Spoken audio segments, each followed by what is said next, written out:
Gusto ko lang i-share sa inyo guys regarding dito sa overload. Marami kasing mga basher na tinutuya ako. Ultimo daw pag setting sa overload, hindi ko raw alam. Kaya nga minabuti ko na gawa ng video ulit para makita din ng mga baguhan at lalo na sa mga basher ko. Ngayon guys, itong overload natin guys, tinatawag din itong tripping device sa ating contactor. Dahil ito siya guys, nagtitrip ito. Ang overload guys, design ito para sa ating motor.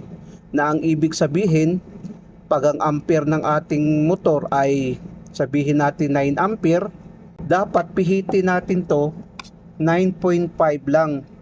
Ang bawat guhit kasi nito, kasi ito kasi 9 no, 9.5, tapos 10, 10.5, tapos 11 no, kung makikita natin 11, 11.5, 12, 12.5, tapos 13 kung makikita natin no. Ito yung setting natin kung saan natin i-adjust para mag-match siya doon sa ating motor.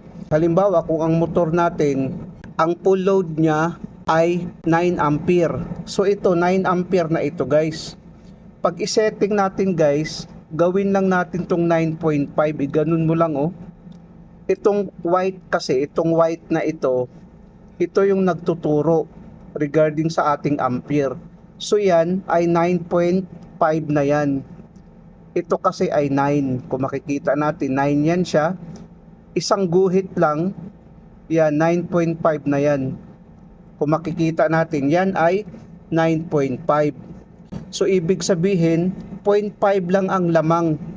Ngayon pag lumampas doon sa 9.5 ang ampere ng ating motor, pag gamitan natin ng clamp meter, pag lumagpas doon, ibig sabihin mag-open ang contact nitong normally close. Kasi itong normally close kasi dito kasi natin yan i-connect ang coil ng ating contactor sa A1. Ngayon, pag mag-open yan, so mamamatay yung contactor natin, hindi magkakaroon ng supply sa motor. Dito kasi ang supply niya, no? Tapos dito naman sa motor. So ngayon, pag aangat ito guys, pag aangat ito, mag-open ang contact nitong tatlo, yung contact dito sa ilalim. So ngayon, hindi magkakaroon ng power supply ang ating motor, mamamatay ang motor. Dahil nag-open ang normally close. Tapos itong normally open naman guys, mag-close naman ito. Ang function kasi nito guys, pag mag-open ang normally close, mag-close naman ang normally open.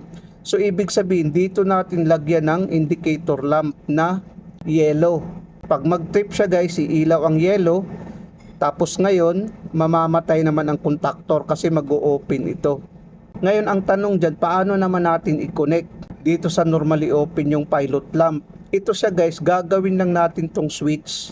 Bali ang line 1 dito, ilagay natin sa line 1, tapos dito naman ilagay sa pilot lamp yung A1 ng pilot lamp, ang A2 naman nun papunta naman sa neutral.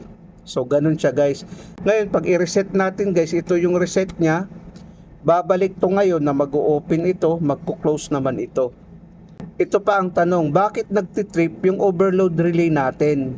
Sa ilalim kasi nito guys, sa overload relay natin, mayroon tong thermostat. Ang function kasi ng thermostat guys, pag sobra na yung init, magmi-melt yun. Pag mi-melt niya, so mag-open ang contact. Pag open ang contact, so mag-open ang contact ng normally close, mamamatay ang contactor natin. Pag lalamig naman siya, babalik naman ngayon na mag-close. Parang yung sa plancha, kung makikita natin yung sa electric iron, ganun yun, mayroong thermostat sa ilalim. Ganun din itong relay natin. Mayroon siyang heating element sa ilalim na may thermostat. Pag mag-meltdown siya, mag-open ang contact. Pag mag-cool naman siya, pag i-reset natin, mag-contact naman siya ulit. Ganun ang function ng ating overload relay. Sana guys, nakapagbigay ito ng konting kaalaman sa mga baguhan. Maraming salamat sa inyo guys. Hanggang sa muli.